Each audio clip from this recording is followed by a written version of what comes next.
Oi turma, tudo bem com vocês? Bom dia, né? Boa tarde, boa noite.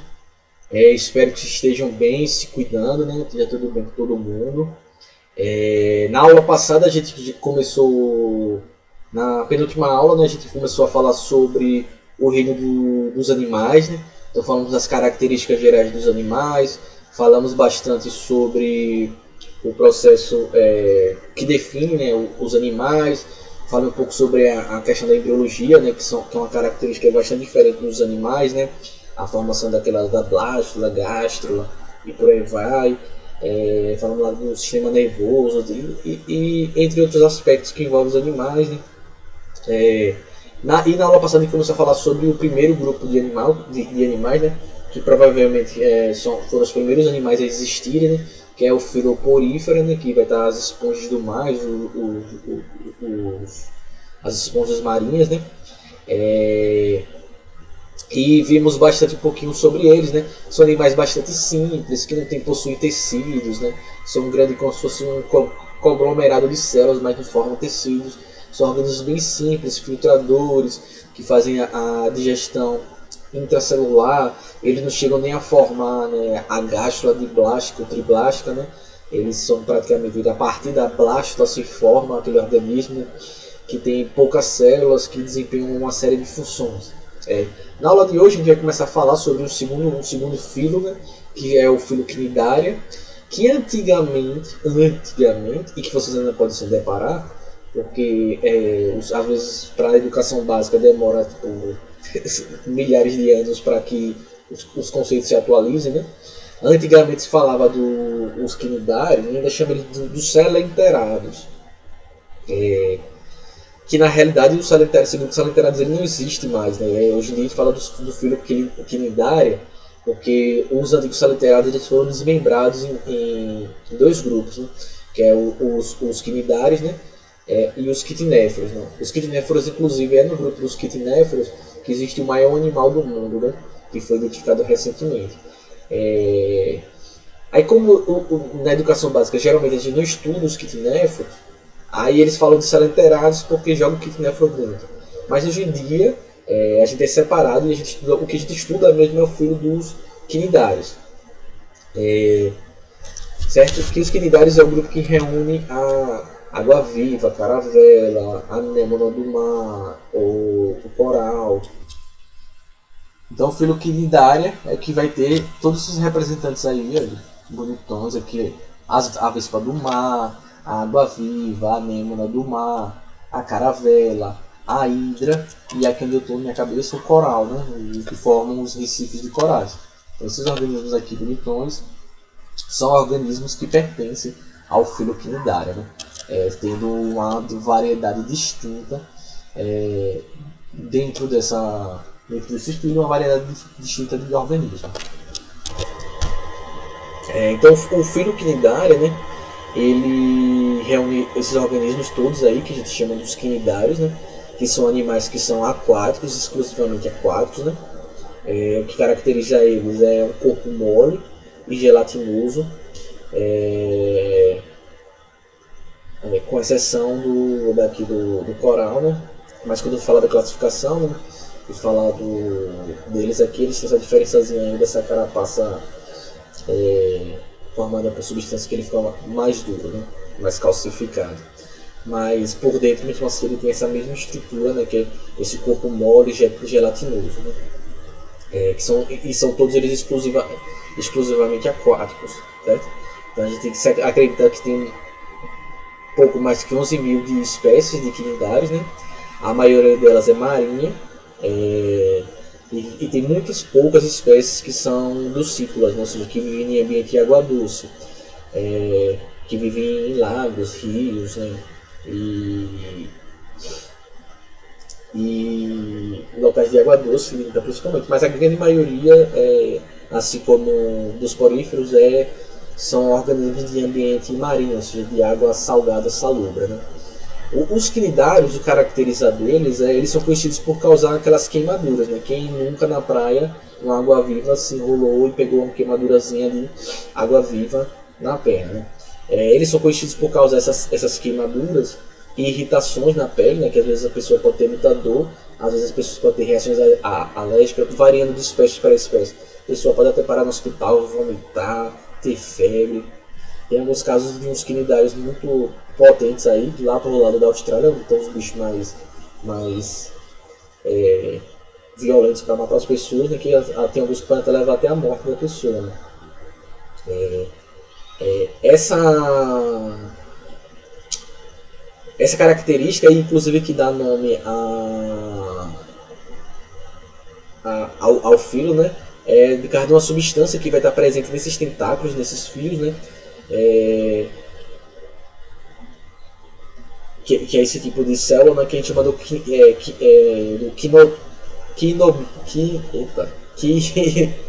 quinidoblasto, né? Então essas substâncias elas vão estar presentes nessas células que formam os quinidoblastos, né, que vão estar nesses tentáculos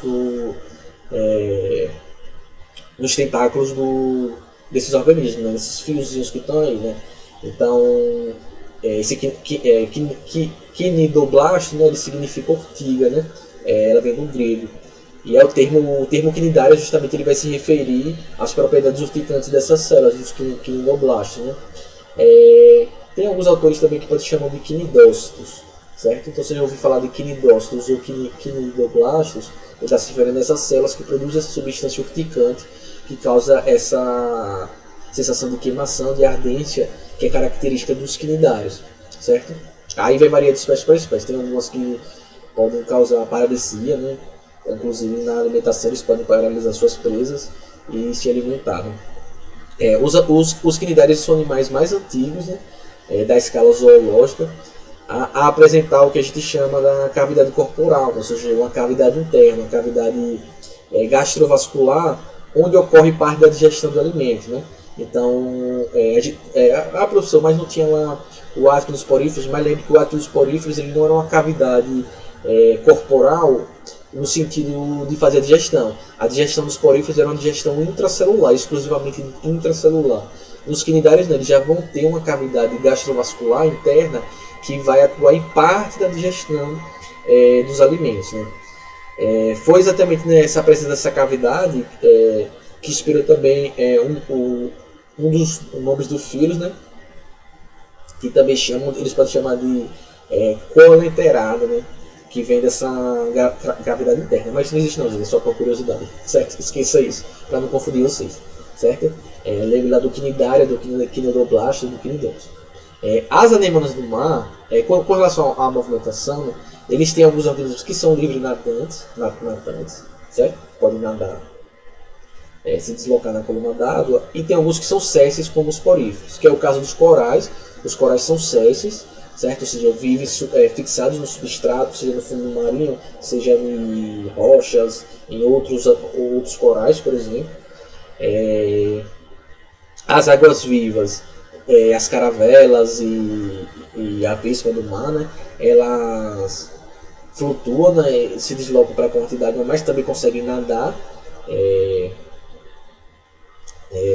Elas nadam, né? Elas são levadas pela corrente, mas elas também conseguem se deslocar. E alguns poucos quinidários são parasitas, né, externos, ectoparasitas de alguns peixes. Eles se prendem nos peixes e parasitam os peixes.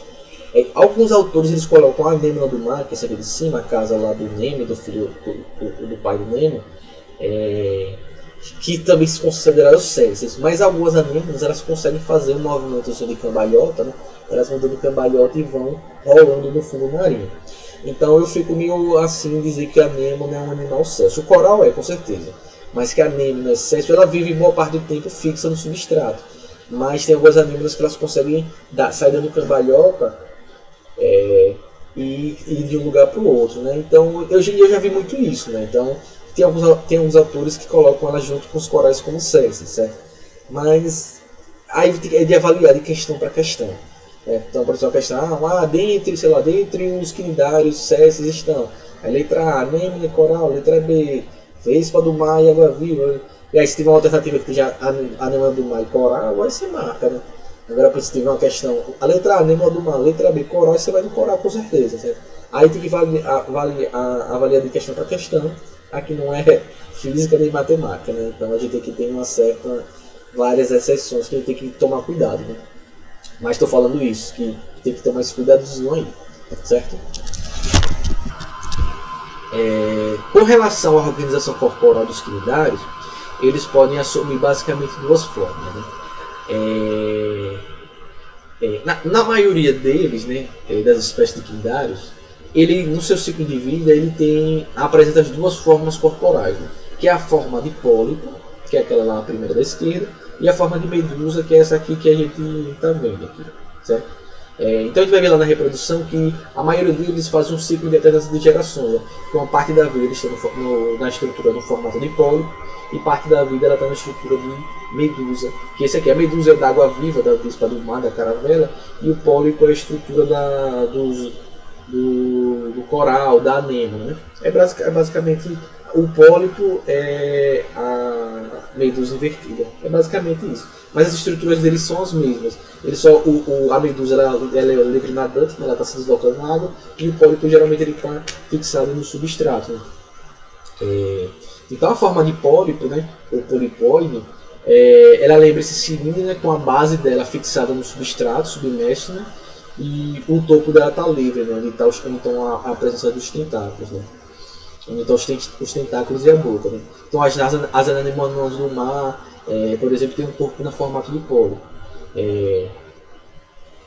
Então, como eu falei, alguns pólipos eles podem se deslocar, né, e se mover, mas tem alguns deles que são sete, né? A forma de medusa, né, o medusóide, né, ela lembra esse formato de guarda-chuva, né, com a boca situada na posição central dessa fase côncava, né? Então a boca está côncava, a boca está aqui embaixo, e geralmente, né, pode haver esses tentáculos ao redor da boca e nas bordas do corpo do animal também.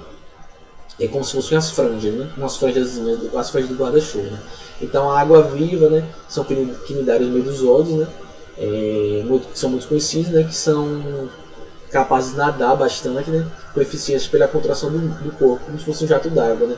Então ele contrai o corpo, ele entra a água na cavidade gastrovascular e depois ele expulsa essa água como se fosse um jato, né, e aí ele vai deslocando ele. Certo? Deixa eu sumir aqui para vocês verem essa parte. Não tem tanta diferença não, tá vendo no YouTube, então não estou atrapalhando aqui não. Com relação aos tecidos, né, e as células, né, os quinidários são animais de plástico, né, ou seja, lá no desenvolvimento embrionário eles têm a ectoderme e a endoderme. Então eles apresentam os dois folhetos germinativos. A ectoderme, ela origina a epiderme. Então, esses animais eles são revestidos por fora pela epiderme. Vocês estão vendo aqui a epiderme, essa parte externa do corpinho deles é revestida pela epiderme, né? Que é um tecido que vai revestir externamente esse animal, né? E por dentro, a endoderme ela forma o que a gente chama da gastroderme, que é um tecido que reveste a cavidade digestiva do animal, a parte de dentro, né? Então a gente tem aqui, observa aqui a gastroderme, que vai revestir por dentro a cavidade gastrovascular do animal, e a epiderme, ou seja, a ectoderme forma a epiderme, que reveste por fora o animal, e a endoderme forma a gastroderme, que é o revestimento da cavidade gastrovascular do animal, certo?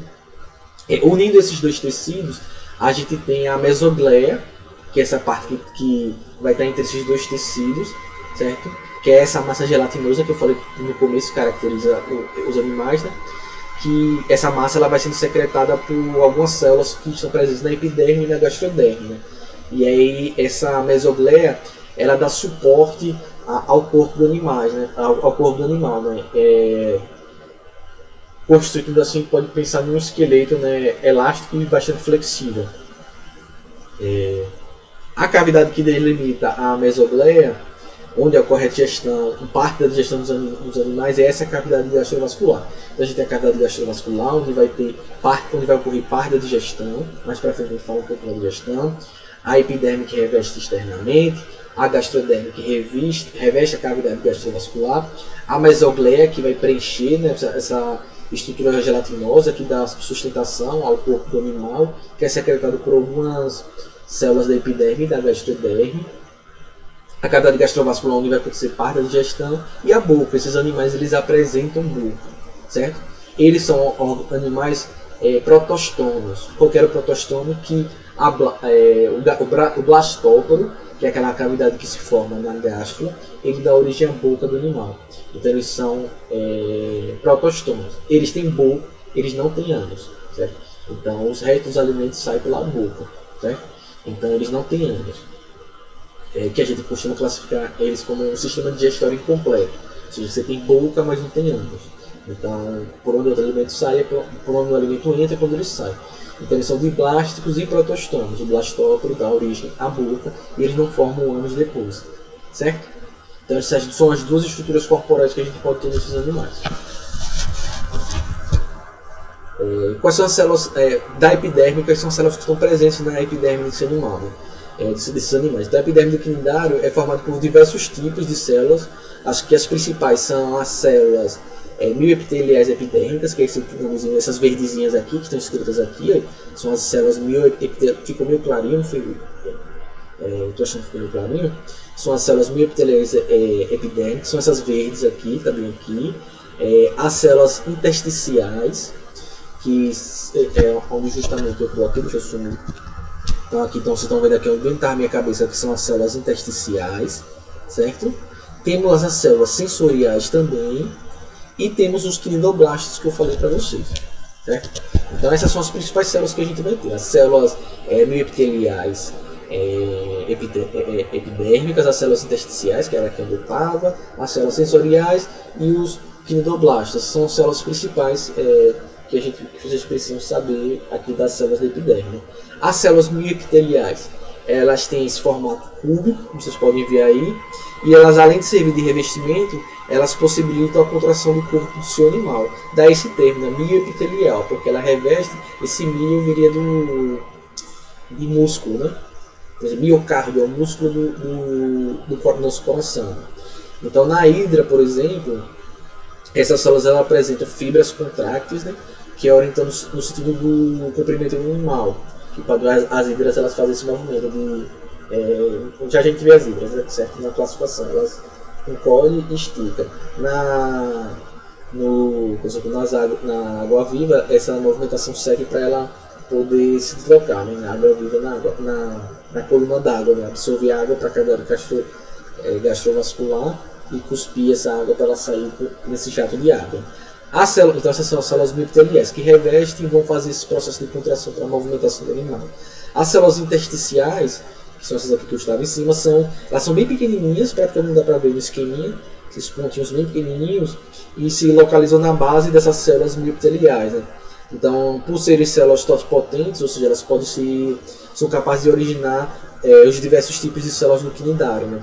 Então as células intersticiais elas vão participar justamente por essa capacidade de virar outros tipos de células, elas vão participar nos processos de crescimento e nos processos de regeneração. Então uma célula perdida, essas células elas vão lá e substituem a célula perdida. Então, por exemplo, uma célula mioepitelial epidérmica é perdida, as células intersticiais elas vão lá e vão substituir essa célula, certo?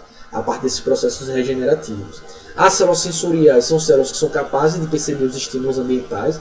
Então os quinidários já têm células que são capazes de perceber estímulos ambientais, né, e transmitir às células nervosas que estão presentes na mesogleia. Mais na frente eu falo sobre o sistema nervoso desses animais. Então ele já tem células nervosas nesse animal que estão presentes na mesogleia que vão coordenar esses animais, né.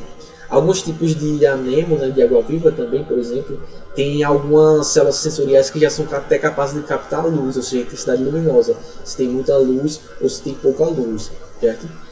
As células nervosas, que a gente vai ver mais para frente, elas comunicam os estímulos captados por essas células sensoriais e fazem essas conexões com as células, por exemplo, mioepiteliais da epiderme, da gastroderme, para reagir, certo? Então, para dar resposta, se contrair ou relaxar.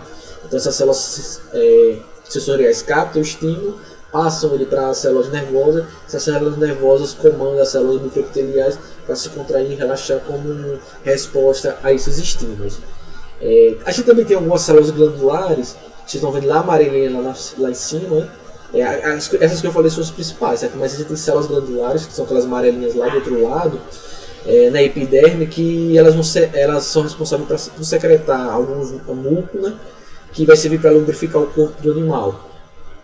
E aí protege esses animais, principalmente dessas formas césseis. O muco também serve para aderir. E é esse muco dessas células glandulares que faz com que ele adira com ele fique preso no substrato, né? E os quinidoblastos, que são este amarelão aí que ele está vendo, né? Que são os famosos, que são as células urticantes, né? Então os quinidoblastos, né, que a gente pode ver aí, né? Eles são distribuídos por toda a epiderme do quinidário, mas eles estão muito concentrados nos tentáculos ao redor da boca, sabe? Então às vezes você topa na água viva, você topa na bolhazinha dela lá e não sente nada, né? Pode ter alguns quinidoblastos, mas a grande maioria, que quando pega, está nos tentáculos, né?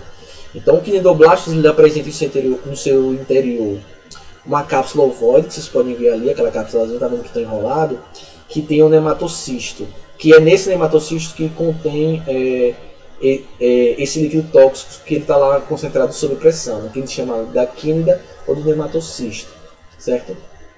É lá que está concentrado sob pressão o líquido urticante, né? Então o nematocisto ele se prolonga por esse tubo, né? E vai ter esse filamento urticante que ele está invertido sobre si, né? E ele fica enrolado dentro desse interior do nematocisto. Então, na região do quinidoblasto, voltado para a parte externa, lá em cima, que vocês podem ver, geralmente há essa expansão que parece esse dentezinho aí, que é o quinidocílio, certo? Parece esse dentezinho aí. Que esse quinidocílio é como se fosse, ele é o gatilho, né? Que vai ativar, ou seja, quando algum animal, alguma coisa encosta no quinidocílio, ele dispara o nematocisto, ou seja, qualquer toquezinho, qualquer encostadazinha que dá, ele dispara o nematocisto que está dentro ali da célula do quinidoblasto, lá enrolado por pressão. Então ele tem um opérculo, que é uma abertura. Quando você topa no quinidocílio, ele dispara o quinidócito, ou ele dispara o nematocisto por pressão, né? E aí ele vai liberar essa substância urticante, que é esse esqueminha que está representado aqui embaixo. Então aqui, certo? Então tá aqui, esse amarelinho aí seria a superfície, né, do corpo da vítima. Quando o quinidocílio ele encosta nessa superfície, né, o nematocisto ele vai ser um processo, deve ser um processo de explosão, né, e ele everte o nematocisto, né, esse filamento ele é liberado e o nematocisto ele é descarregado e essas substâncias urticantes são liberadas. Alguns quinidoblastos, inclusive, tem uns espinhos também que adentram na pele do organismo e ele libera essa substância tóxica. Alguns organismos menores podem, além dessa sensação de ardência, né, ele pode paralisar o animal, que aí pode ser capturado pelo quinidário. Depois que acontece essa liberação, o quinidoblasto ele se degenera. Então esses quinidoblastos eles estão sempre sendo renovados a partir das células intersticiais, né, desses organismos, certo? Então as células intersticiais vão sempre substituindo os quinidoblastos que são liberados. Bom, com relação às células da gastroderme, do tubo de fora, a gastroderme ela é formada por vários tipos de células, né? As principais são as células mioepiteliais, que vão estar aí, e digestivas, né? As células glandulares, que eu falei que vai produzir o muco, né? As células sensoriais e células intersticiais, que a gente já viu tudo isso. As células mioepiteliais digestivas são alongadas, né? E sua base é livre e voltada para a cavidade gastrovascular. Então essas células elas vão ser dotadas de flagelos, né? Como a gente viu na imagem no anterior, né? E esses flagelos se movimentam, né, o conteúdo gastrovascular, ou seja, o alimento que entra ele vai ser movimentado por esses flagelos. E onde a gente vai ter a liberação de enzimas digestivas para iniciar a digestão na cavidade gastrovascular, né? Que acontece nos processos, ou seja, os quinidários eles são, via de regras, carnívoros, né? Eles se alimentam, eles são todos carnívoros, né? E se alimentam de diversos tipos de animais, de outros, quinidários, de peixes, de crustáceos, por aí vai, né? Então ao redor da boca geralmente tem os tentáculos, né? Esses tentáculos eles vão ter esses muitos quinidoblastos que vão disparados na presa, e aí depois esses tentáculos eles vão empurrar o alimento para a boca, né? Pode ser crustáceos, peixes, larvas de animais, né? E da boca esse alimento ele passa para a cavidade gastrovascular. Na cavidade gastrovascular, as enzimas de digestão, quem está vendo aí, são secretadas por essas células especiais da gastroderme, e aí acontece o início da digestão do alimento.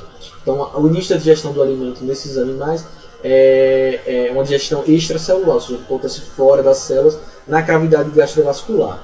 Então, essas partículas de alimento que foram parcialmente digeridas, elas vão sendo englobadas pelas células microepiteliais digestivas, né, que ficam aí na gastroderme,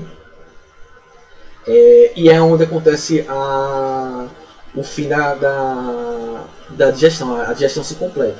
Então, nesses animais, parte da digestão é extracelular, acontece na cavidade gastrovascular, e parte da digestão é intracelular. Então, nos poríferos a gente só tem digestão intracelular, nos quinidérios a gente tem digestão extracelular na cavidade gastrovascular, e a gente tem digestão também intracelular, né?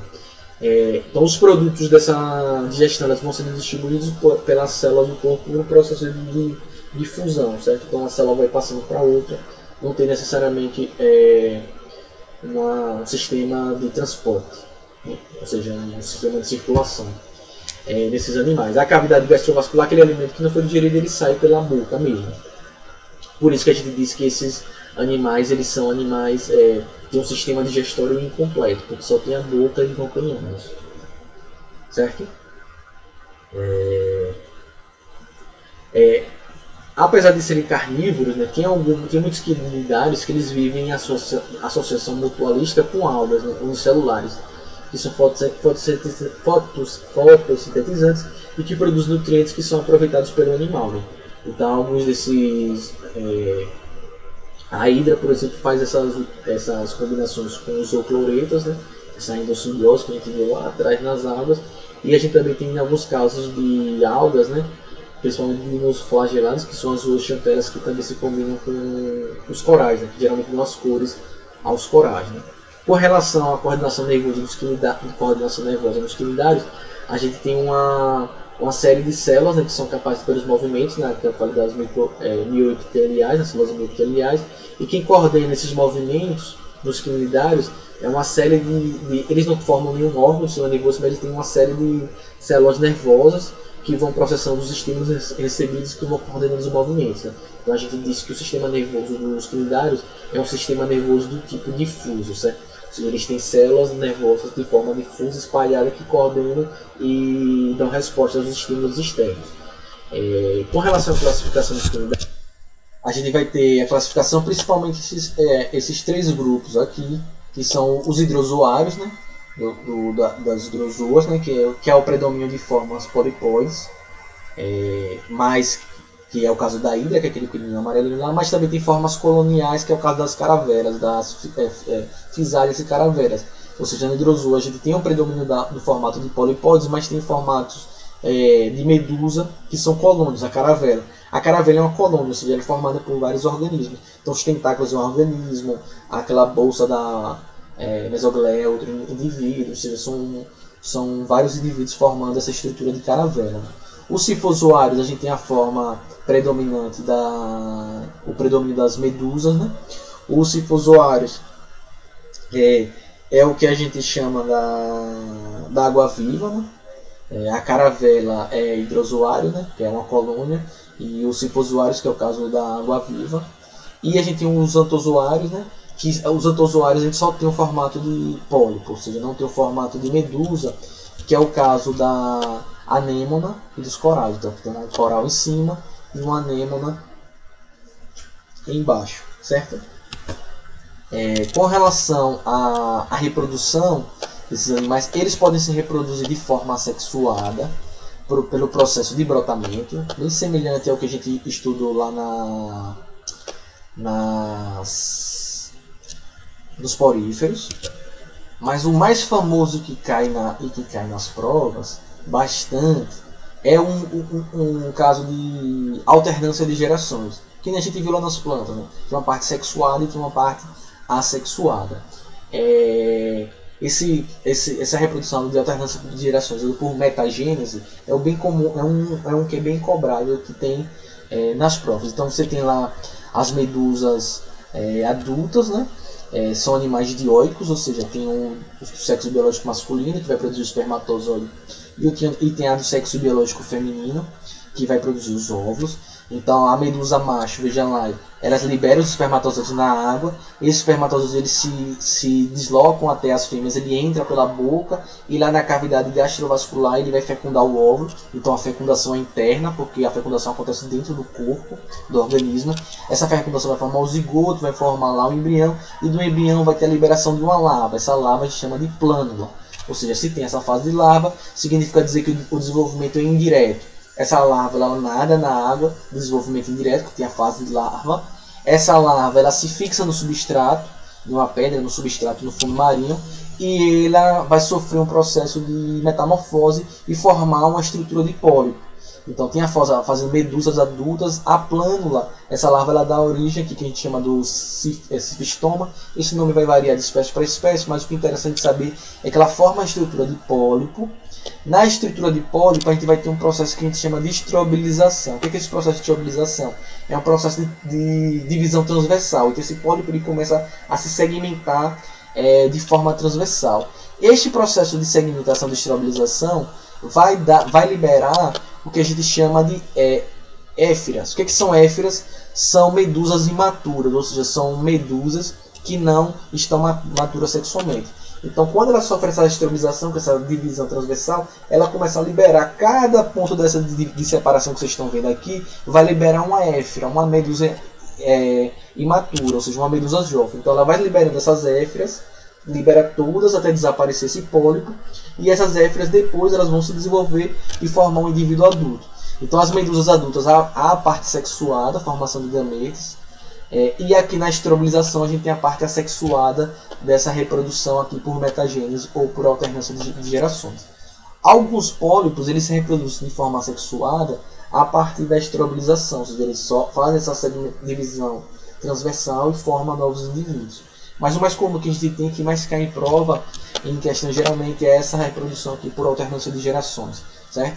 Então tem lá liberação do gameta do espermatozoide na água, fecundação no corpo interno feminino, fecundação interna. A parte desse zigoto vai formar uma larva que a gente chama da plânula. A plânula forma um pólipo no substrato, esse pólipo sofre estrobilização, que é essa divisão transversal. A parte da estrobilização, cada segmentação dessa vai formar uma éfira, que é uma medusa jovem, matura. Essa éfira ela se desenvolve e forma um adulto novamente, certo? Então tá aí, aí estão os quinidários. Qualquer dúvida é só entrar em contato. Fiquem bem, se cuidem e a gente se vê na próxima aula. Tchau!